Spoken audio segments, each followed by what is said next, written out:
Hi guys. So welcome to the chapter 6 video.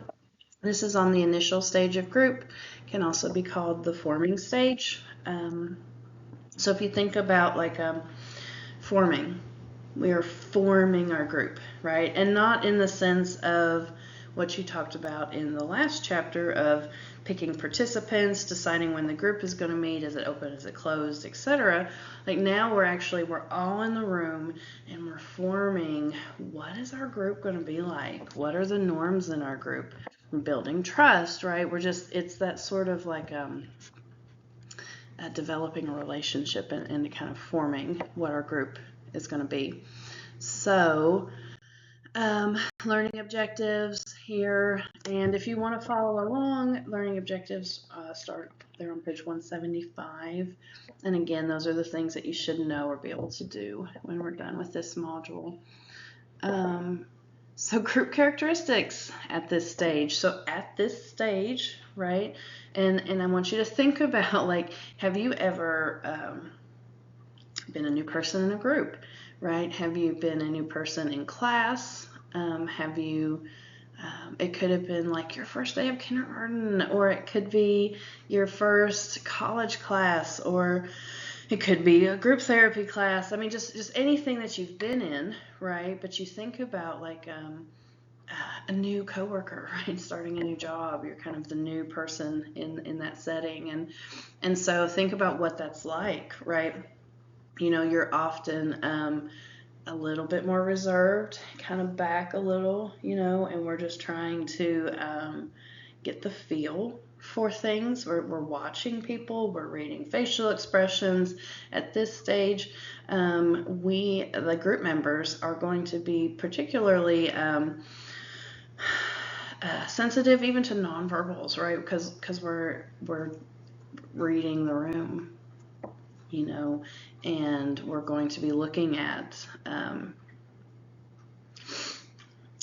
what's going on here. Is this a safe place for me to open up and to share? What it makes me think a lot about, as far as like the trust and mistrust and building that, is a trauma-informed approach. And so trauma-informed kind of operates under the idea of we don't know who's been traumatized, and we're going to put safeguards in place that protect everybody, right? With the assumption that more than likely some of these people have experienced trauma and we don't want to re-traumatize them. And so we're going to look at them, like everybody, through this lens of like, I don't want to be scary for you. I want to create a safe space for you to feel comfortable to share. And even if someone hasn't experienced trauma, our body naturally, you know, we have our fight or flight, and we have these parts of our brain that are like scanning and looking for danger. And so it's a normal, you know, human response to like, what's going on here? Who are these people? Is this place okay? So common fears. So these are some common things that group members are going to worry about when they come into group. Am I going to be accepted? Am I going to be rejected? Right? Are people going to judge me?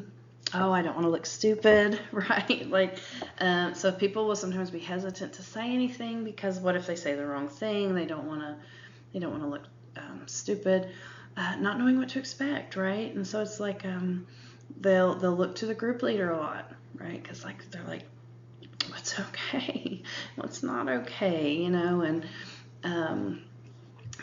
concern, right? Like, can I share my thoughts and feelings here? Is this a safe place for me? So creating trust. So there's things that we can do, right, that can create trust. And let's see where this is at. And this is a super long chapter, and there's a lot of really good information in here. So please, you know, like I said, read through it and figure out some of these things like in more detail, right? Um, Let me find this. Okay, so creating trust starts on page 186. And so this is like the importance of modeling, right? Like we create we can help create norms of what's okay and what's not okay by sharing our expectations of the group, like so. And we'll go into group rules and some of these things a little bit later about like we're going to share you need to be on time, etc. And that's not so much what I'm talking about here, although that is super important and a part of it. But it's a little bit bigger. Like, we don't want to have group members attacking other group members. Of course, not physically, but I mean more even just like verbally, right? And so we kind of like we want to create this atmosphere, right, of like open communication and non-judgment and trust and empathy and respect, right? And so again, establishing trust is like the key here. This is what the main thing we are working on doing. And so the last thing here, the level of trust depends on attitudes and investments. So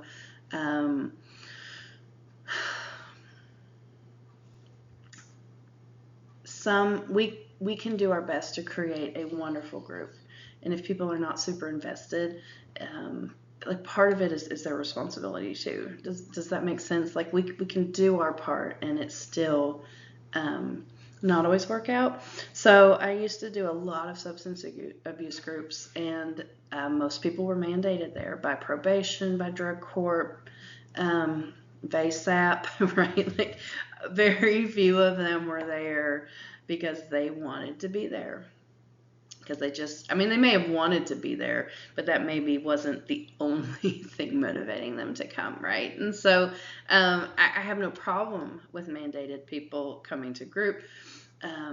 It's an excellent opportunity to plant some seeds and give them some messages about things, but sometimes their level of investment is not very high. Sometimes their attitude towards being there is not very high. And so let's real quick, let's kind of touch on that. Like if somebody comes into group and they're not very invested and they have a poor attitude, that can affect, right, the whole like feel of the group. And so as, we talked a little bit about like, I think confrontation in the last video I did on chapter 2, like being able to have that gentle confrontation of like, hey, like I see that you are maybe somewhat distracted, or you might even, depending on like the situation that kind of brought this up, but it's like you maybe didn't initially make the decision to be here. Probation required you to come. What is that like? Tell me what's that like, right, for you? And so instead of like ignoring it, noticing maybe the attitude or the lack of investment and just going on, we're modeling that same behavior to our other group members, that like we just don't talk about that stuff, right? And it can create a very unhealthy group dynamic. So it's sort of like we want to talk about the elephant in the room, but we want to do it in a very kind and non-judgmental way, right? A very gentle, like, I get that you were mandated to be here. Like, I am not judging that, but like, let's explore what that's like for you, and that can be a great way to kind of get people more invested, right? So these are some attitudes and actions that can lead to trust, and this starts on page 189. And so things that we can do and attitudes that we can display that can help build trust. So careful attending and genuine listening. We've talked about this, right? We've talked about being present in this session. We've talked about reflecting back, like, I hear you, I hear what you're saying, right? I'm picking up the emotions. I'm with you. Understanding nonverbal behavior again. So we might gently point out to people like, you've got your fists clenched. Like, can you tell me what's going on? What are you experiencing right now? Empathy, of course. Oh, so big, right? Like, we sometimes we just want to be like, wow, if I was going through that, that would be really hard too.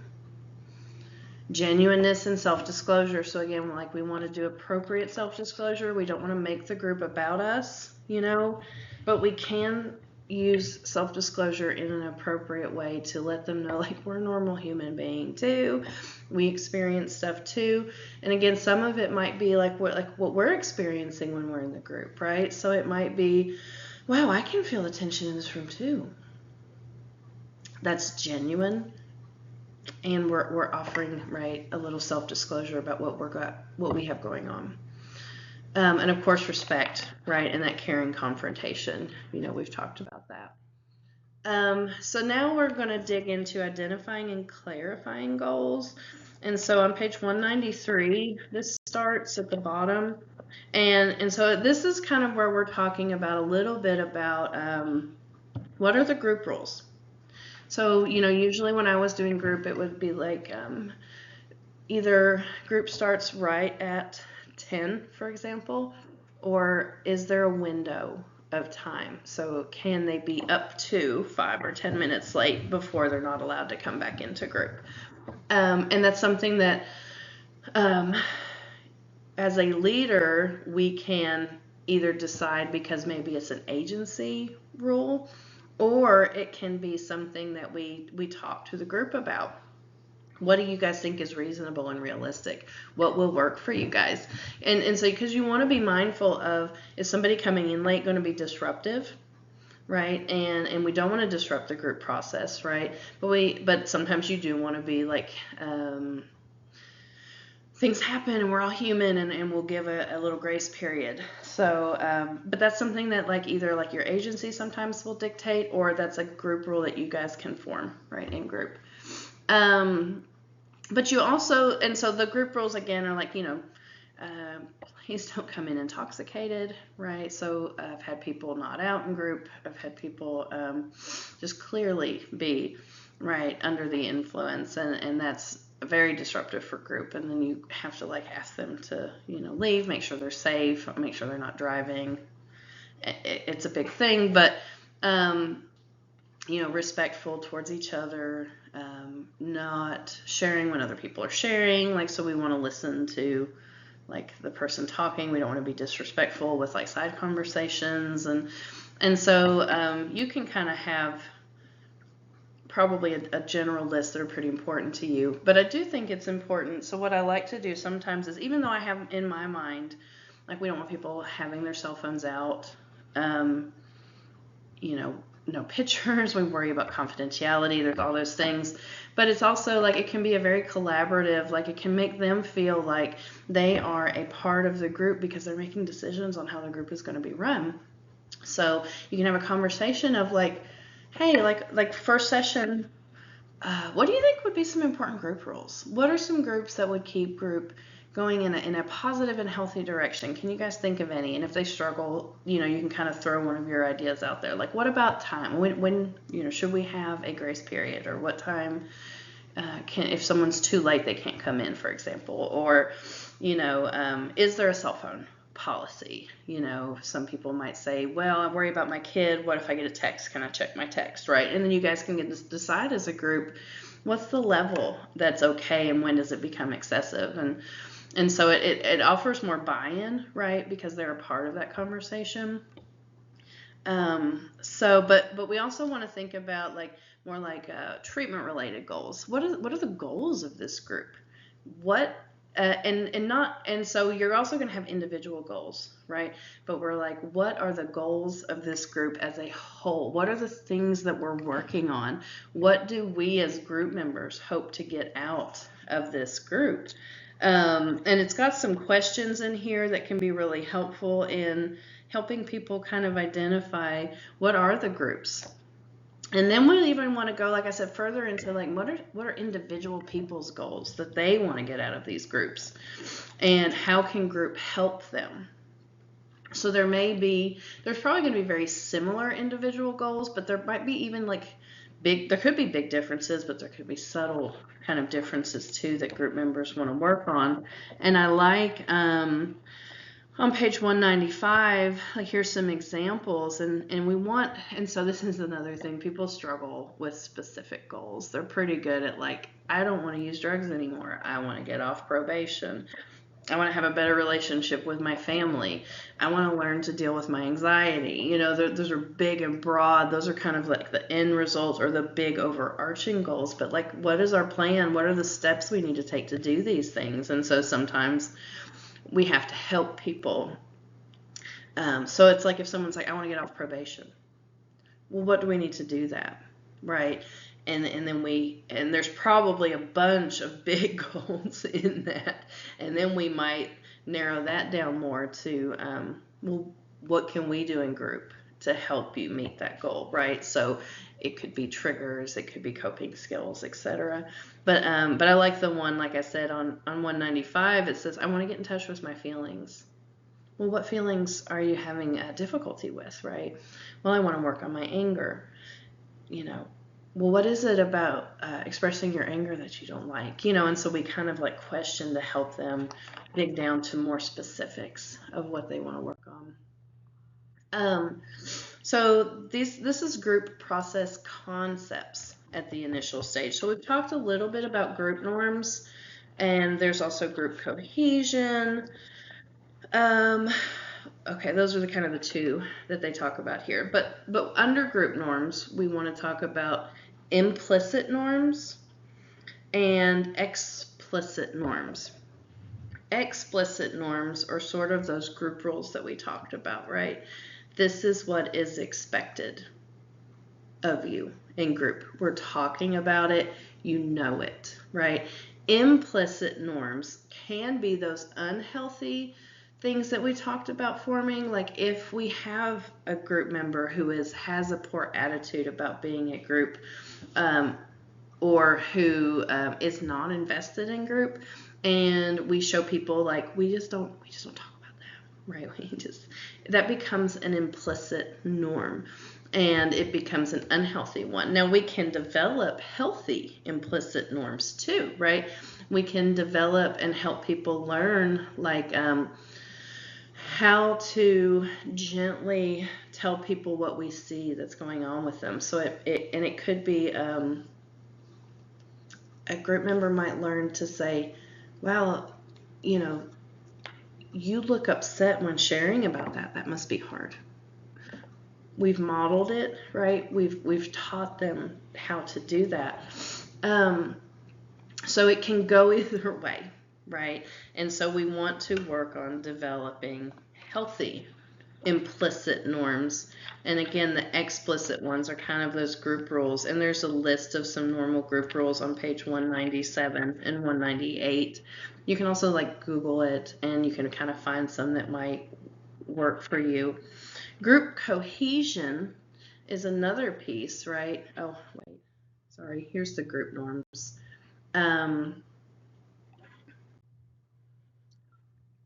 So group cohesion, let me go back one. Oh, it won't let me. Okay, so cohesion, right? That we're in this together. We care about each other. We are a community. We're our own little group, right? This begins to take shape in this initial informing stage. What's important, I think, to note, and you'll learn more about this as we go through, is these things that we're doing now, we have to continue working on them throughout it, but this is really when we're like forming this. We're making this. Now, eventually, like the next stage is the transition or the storming stage. And so trust, group cohesion, rules, all of this stuff is still important in that stage, right? This doesn't just end in this stage, but we are creating like a blueprint sort of how we expect group to go. When people feel a sense of cohesion, a sense of belonging, they feel safer, right? They feel that security. They feel like I can share. I can talk about some of these things. I can become a deeper part of the group. I can be more invested, right? And so on page 200, there's a list of some things for enhancing group cohesion. And some of those we already talked about, but we model appropriate behaviors. We encourage members to share, right? Their ideas, their feelings, their reactions, group goals, individual goals. So sometimes you'll have some people that are super quiet and they don't say anything the whole time they're in group. And so we don't want to, again, traumatize them and be super scary, but we do want to invite them that, like, you matter and you can be a part of this conversation. And so kind of figuring out, like, how to keep everybody included, encouraging members to share with the other members about what they're noticing and what they're feeling and what things are like for them.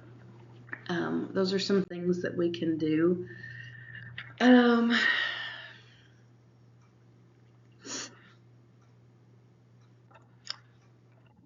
So, okay, this starts on page 204. I'm not going to go through all of these again, but they have some really cool examples on how each of these work in the book. So please take a minute to go through those and kind of look at that. And so the last thing here is the leader issues at the initial stage. And this is a lot of like when we're doing co-leading, right? That's what this is talking about mostly. And so it's like, how are we dividing the responsibility? Are we structuring group? Is group too structured? Is it not structured enough? And so we kind of look at that. There, in the beginning, in the initial stage, there needs to be more structure. As I said, people are coming in not knowing what to expect.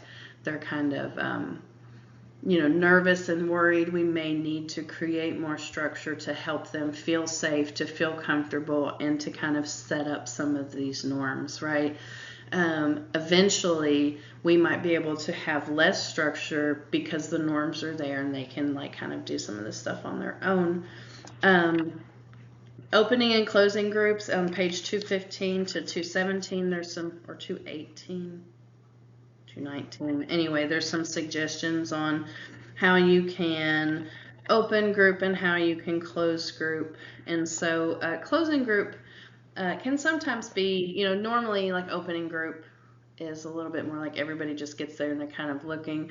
Closing group is for us, it's kind of like noticing what time it is, not digging into too many deep things too late in group, doing a little summary, what are you getting out of group, right? And so just kind of look over that and kind of see what do you think might work for you guys. And again, it's all about your own style and your own art. So thank you so much for listening, and I will see y'all later.